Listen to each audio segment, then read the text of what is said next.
नमस्कार दोस्तों, पीसीएस पाठशाला में आप सभी का स्वागत है। एमपी असिस्टेंट प्रोफेसर की सीरीज चल रही है। एमपी असिस्टेंट प्रोफेसर पेपर 1 की सीरीज चल रही है और मध्य प्रदेश की राजनीतिक घटनाएं, यह जो आपका यूनिट है एमपी असिस्टेंट प्रोफेसर का सिलेबस के अनुसार ही चल रहा है। तो मध्य प्रदेश की राजनीतिक घटनाओं का हम लोग अध्ययन कर रहे हैं।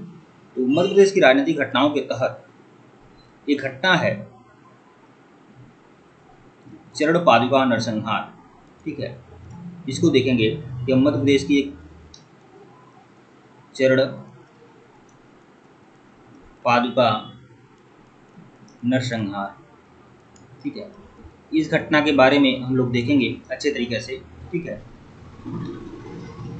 अब चरण पादुका जो नरसंहार था, यह मध्य प्रदेश में एक बहुत विभत्सकारी घटना थी, जिसे इस नरसंहार की तुलना, इस नरसंहार का कंपेयर ऐसे कहा जाता है, इसे मध्य प्रदेश का जलियांवाला कांड कहा जाता है। आप समझ सकते हैं कितना विभत्स घटना थी चरण पादुका नरसंहार। और ये घटना होती है 1931 में। ठीक है, जिनको भी एमपी असिस्टेंट प्रोफेसर पेपर 1 की पूरी तैयारी करनी है वो लोग हमारे ऑफिशियल व्हाट्सएप नंबर पर मैसेज कर सकते हैं। ऑफिशियल व्हाट्सएप नंबर डिस्क्रिप्शन में दिया गया है और मैं वीडियो के लास्ट में भी आप लोगों को बता दूंगा। ठीक है, चरण पादुका नरसंहार 1931 में हुआ है। तो देखिए, चरण पादुका नरसंहार असल में होता क्यों है। ठीक है, यह असल में होता क्यों है, तो मैं आपको बता दूं कि मध्य प्रदेश में एक जिला है छतरपुर। मध्य प्रदेश में एक जिला है छतरपुर, जानते होंगे, छतरपुर बहुत चर्चा में रहता है। तो मध्य प्रदेश का यह जिला है। बहुत हमारी राइटिंग नहीं बन रही है, मैं प्रयास कर रहा हूँ बार बार कि सुंदर लिखूँ। ठीक है,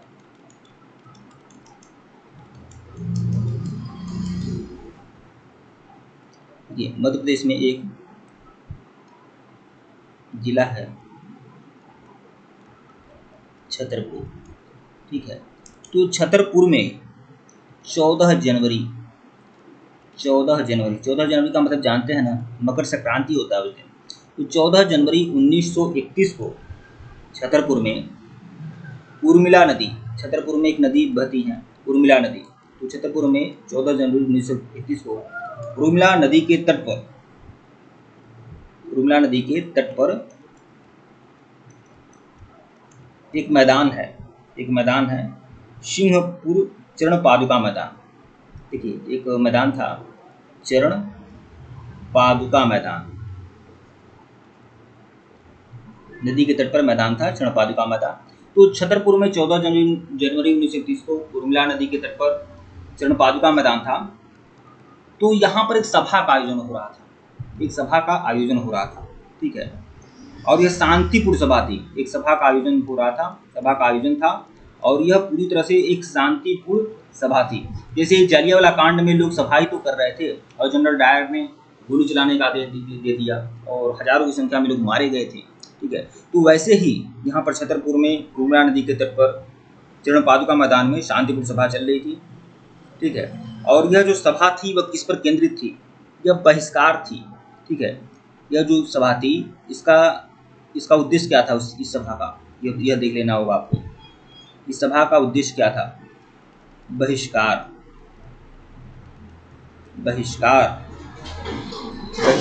आंदोलन था। इस सभा का उद्देश्य क्या था, बहिष्कार आंदोलन की, अंग्रेजों के जो उत्पाद हैं इसका बहिष्कार किया जाए।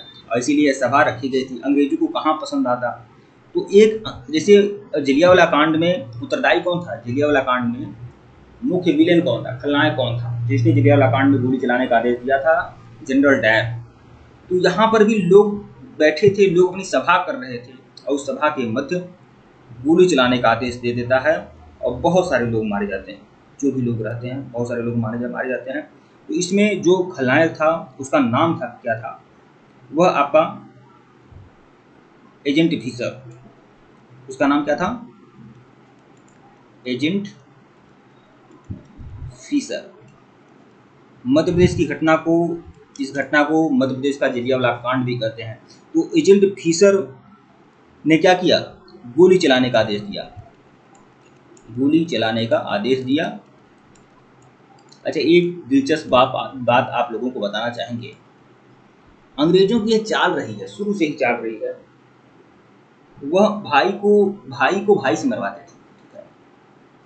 वो भारतीयों को भारतीयों से ही मरवाते थे, यह अंग्रेजों की चाल रही। ठीक है, ये जो एजेंट फिशर था, इसके पास एक रेजिमेंट थी, रेजिमेंट, और वह भारतीय सेना की रेजिमेंट थी, और आपको जानकर भी आश्चर्य होगा, ऐसी भारतीय सेना की रेजिमेंट ने लोगों पर गोली चलाई। और यह जो रेजिमेंट थी कोलभील की रेजिमेंट थी। कोल एवं भील, आप आदिवासी जानते हैं, कोल और भील बहुत ही वीर और साहसी होते हैं। तो अंग्रेजों ने इनके बल और बुद्धि से फायदा उठाकर पहले तो इनकी भी दुर्गत की। भाई कोल विद्रोह भील विद्रोह होता ही क्यों है, हजारों की संख्या में, लाखों की संख्या में लोग मार दिए गए। ठीक है, लेकिन उसके बाद भी लोगों को नौकरी की आवश्यकता थी, कुछ दोष भी नहीं दिया जा सकता क्योंकि लोगों के पास राष्ट्रवादी भावना कम हुआ करते थे। हाँ, तो लोगों को नौकरी ये लोग कर रहे थे, कोल और भील लोग। ठीक है, तो कोल और भील की एक रेजिमेंट थी, और यही कोल और भील का रेजिमेंट लेकर एजेंट फिशर तट पर आता है और क्या करता है, गोली चलाने का आदेश दे देता है। और कोल भील की यह पलटन थी, तो गोली चलाने का आदेश हो जाता है और गोली चलाया जाता है। और इस हत्याकांड बहुत विभत्स घटना थी। ये हत्याकांड ये जो था, इसी जलियांवाला कांड कहते हैं। इसमें 21 लोगों की मौत होती है। 21 लोगों की क्या होती है, 21 लोगों की मौत होती है इस कांड में। ठीक है, और ऐसा माना था 26 लोग घायल कर रहते हैं। तो मुझे लग रहा है इसकी संख्या गिनने की जरूरत नहीं है, बस मैं बता रहा हूँ आपको जो ऑफिशियल, जो अंग्रेजों का ऑफिशियल है। भाई अंग्रेज तो कम ही न लिखेंगे, अंग्रेज ज़्यादा थोड़ी लिखेंगे। तो अंग्रेजों का जो ऑफिशियल न्यूज़ था वो उसमें 21 लोगों की मौत हुई है और 26 लोग क्या हैं, घायल हुए हैं। ठीक है, और यह जो नरसंहार था बुंदेलखंड में, पूरी तरह से इसके प्रति लोगों के मन में नाराजगी थी।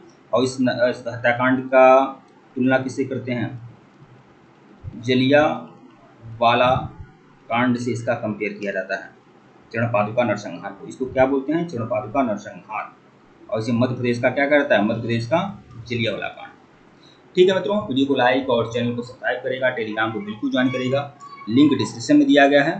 ठीक है, आप लोग टेलीग्राम को बिल्कुल ज्वाइन करेगा, असिस्टेंट प्रोफेसर के लिए टेलीग्राम बनाया गया है, बिल्कुल ज्वाइन कर लीजिएगा। और जिनको भी एमपी असिस्टेंट प्रोफेसर की सीरीज को ज्वाइन करना है वो लोग हमारे ऑफिशियल व्हाट्सएप नंबर पर मैसेज कर सकते हैं। ऑफिशियल व्हाट्सएप नंबर डिस्क्रिप्शन में दिया गया है और यहाँ पर भी लिखा हुआ है, हमारा ऑफिशियल व्हाट्सएप नंबर है। एमपी असिस्टेंट प्रोफेसर पेपर 1 की पूरी सीरीज, पूरा कोर्स के लिए आप ज्वाइन कर सकते हैं। इसका जो फीस है ये आपका 999 रुपया है।